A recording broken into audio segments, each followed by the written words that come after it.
Oi, eu sou o Matheus Marcolini e seja muito bem-vindo a Resumo News, o podcast de notícias do Esmetec. Nesse podcast eu comento as notícias mais legais de passar pra vocês no dia de hoje, dia 2 de julho de 2020. Vamos lá!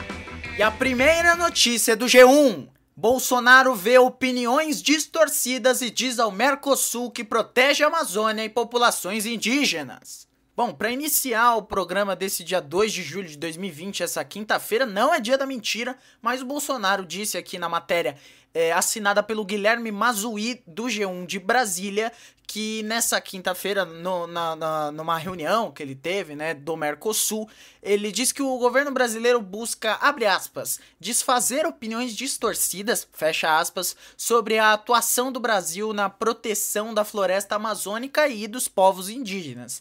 Ele disse também que o governo, tá tentando mostrar ações que vem adotando nas áreas de indígenas, nos territórios indígenas, nos territórios da Amazônia. Ele deu essa declaração durante a reunião de cúpula dos chefes de estado do Mercosul, quais que são Brasil, Argentina, Paraguai e Uruguai, que foi realizada por videoconferência, já que ninguém pode sair de casa em razão aí da pandemia. Vou abrir aspas para o Bolsonaro agora.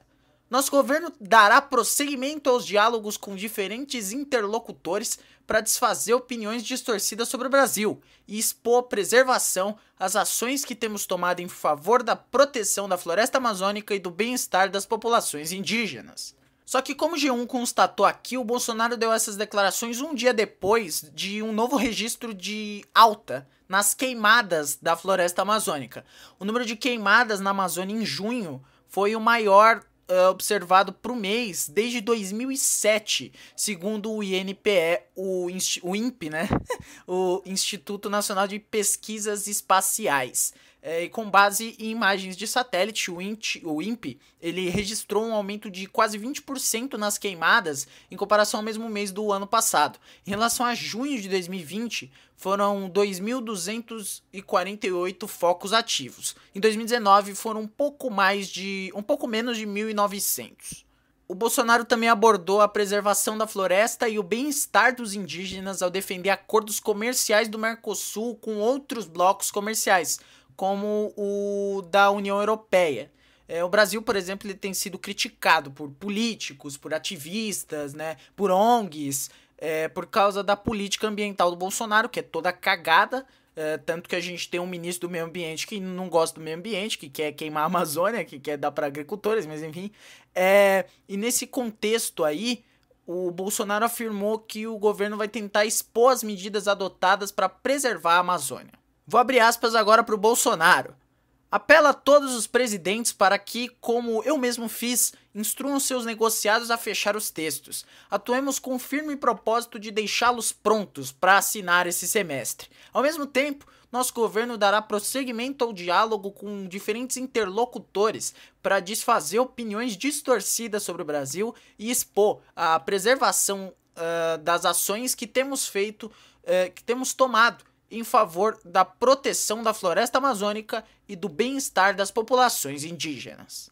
É bom deixar claro também que o acordo de livre comércio, né, entre o Mercosul e a União Europeia, ele foi concluído em 2019, ano passado, depois de quase 20 anos de negociações. Para começar a vigorar esse acordo de livre comércio, ele precisa ser aprovado pelos parlamentos dos países envolvidos e alguns países europeus não querem assinar porque eles estão alegando que a posição do Bolsonaro em relação ao meio ambiente, em relação à Amazônia, é tipo um problema, um empecilho para terminar esse acordo. No mês passado, por exemplo, deputados holandeses aprovaram uma moção contra aprovar esse acordo aí do livre comércio por causa de preocupação com a situação da Amazônia, entre outros aspectos. Você consegue observar que o presidente da República do Brasil, ele é um empecilho para o desenvolvimento do país, né? Ele estar na cadeira presidencial é uma coisa que atrapalha o Brasil em todos os aspectos, tanto econômico, quanto social, quanto político por si só. A próxima notícia é do UOL. São Paulo dá opção para comércio abrir por 6 horas em 4 dias úteis na fase laranja. Essa matéria é assinada pelo Felipe Pereira e pelo Patrick Mesquita, do UOL de São Paulo, e o governo de São Paulo anunciou hoje uma atualização no plano de reabertura da economia. Por meio de um decreto que vai ser publicado ainda não foi publicado, os comércios autorizados nas regiões que estiverem na fase laranja do Plano São Paulo do Sr. João Dória terão a opção de abrir em 4 dias úteis com 6 horas contínuas de funcionamento. Atualmente, essa fase laranja permite, que shoppings, concessionárias, comércio de rua, escritórios, que esses tipos de comércio funcionem por 4 horas por dia, todos os dias, e com a capacidade de lotação de no máximo 20%. E a medida aí do Dória é uma forma de melhorar a gestão desses negócios, segundo eles. Vou abrir aspas para a secretária de Desenvolvimento Econômico de São Paulo, a Patrícia Ellen, que deu coletiva hoje no Palácio dos Bandeirantes. Para que viabilize um maior planejamento do comércio e garantindo a segurança pelo aspecto de saúde. Esse foi o ponto autorizado, que será incluído e será objeto do decreto nos próximos dias para o funcionamento da fase laranja. Essa atualização do Plano São Paulo veio depois de uma sugestão do prefeito de São José do Rio Preto, o Edinho Araújo, do MDB. E aí o João Dória adora essas coisas, aí, enfim. Então aí as autoridades de saúde entenderam que a abertura nesses períodos Mano, cara, isso é bizarro. Não apresenta aumento na possibilidade de contágio, desde que respeitados os protocolos. E aí o João Dória esfregou esfregou as mãos, né, assim, e tá esperando só um decreto para ele publicar essa medida aí no Diário Oficial. As regiões de São Paulo que estão na fase laranja são Baixada Santista, São José do Rio Preto, Taubaté, Campinas, São João da Boa Vista, Araraquara, Barretos, sub-região oeste da região metropolitana de São Paulo, a sub-região norte da região metropolitana de São Paulo e a sub-região leste da região metropolitana de São Paulo. E outra atualização do programa será a reabertura do protocolo de funcionamento de salões de beleza, academias, teatros, cinemas e salas de espetáculo. Porque é muito importante nesse momento de nesse momento de pandemia, ter academia, ter teatro, ter cinema, vai lotar tudo, claro. É um plano, assim, infalível do nosso querido governador. No entanto, essa liberação dos setores da economia não tem data confirmada e depende do avanço das regiões do estado de São Paulo. Academias estão na fase 4 do programa de reabertura e os teatros, cinemas e parques eles estão na fase 5. A próxima notícia do G1. Quase 2 milhões ainda aguardam análise do cadastro do auxílio emergencial. A Caixa informou nessa quinta-feira, dia 2, que 1,9 milhão de pessoas que se cadastraram para receber o auxílio emergencial estão com pedido em análise para saber se estão aptas ou não para receber o benefício. Esse prazo para se inscrever no auxílio emergencial termina hoje, termina nessa quinta-feira, e depois dessa data, segundo a Caixa, o site e o aplicativo do auxílio emergencial serão utilizados apenas para acompanhamento do resultado de análise e informação sobre o crédito das parcelas.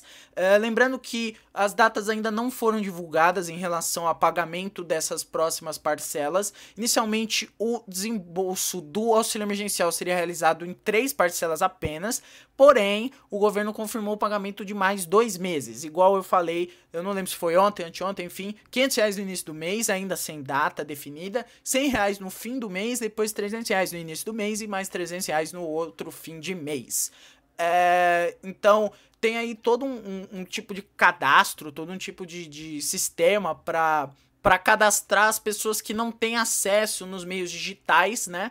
Então, segunda e terça-feira, ou melhor, vamos lá, durante a semana vão abrir um calendário e aí você pode ir numa agência dos Correios, né? Você não, né? Mas a pessoa que não tem acesso à internet, não tem acesso ao aplicativo, pode ir numa agência dos Correios para fazer o cadastramento. Aí de segunda-feira os nascidos em janeiro e fevereiro, em terça-feira os março e abril, quarta-feira maio e junho, quinta-feira julho, agosto, setembro e sexta-feira outubro, novembro e dezembro. A maioria dos postos de atendimento funciona de segunda a sexta-feira, das 9 às 17 horas. E o governo divulgou no dia 25 de junho o calendário de pagamentos da terceira parcela. E é interessante, porque, tipo assim, tem, por exemplo, os nascidos em agosto, eles vão receber o depósito da poupança digital da terceira parcela no dia 2 de julho, ou seja, hoje, mas só vão poder retirar no dia 8 de setembro, ou seja, daqui mais de 2 meses. Tipo, pra que vai depositar o dinheiro se você não pode tirar, né? Cara, como é que isso vai ajudar, né? Não tem como ajudar se você não pode retirar o dinheiro, você não pode movimentar. Como é que você vai pagar o que você precisa pagar se você não pode movimentar o dinheiro? E a rapidinha de hoje foi o jogo do futebol inglês, o jogo da semana, que foi o Manchester City enfrentando o recém-campeão inglês, o Liverpool. E o Manchester City sim carimbou a faixa de campeão do Liverpool, ganhou de 4-0 com 3 gols no primeiro tempo e pareceu aí que o Liverpool estava ainda em ritmo de festa, só que quem realmente celebrou hoje foi o Manchester City. Então é isso, muito obrigado a você que acompanhou o episódio até aqui. Se você gostou, manda pros seus amigos, porque o boca a boca é fundamental pra gente. Se inscreve se você estiver escutando no YouTube. Se você estiver escutando em algum dos milhares de agregadores de podcast aí, assina o feed pra você não perder os próximos episódios. É isso, eu vou ficando por aqui. Também acompanhe o feed do outro podcast da família Resumetec de podcasts, o República dos Bananas, que tem novidade em breve aí, fiquem atentos. Novidades em breve. É isso, até amanhã. Tchau! Meu Deus, não, eu não posso enfrentar essa dor que se chama amor.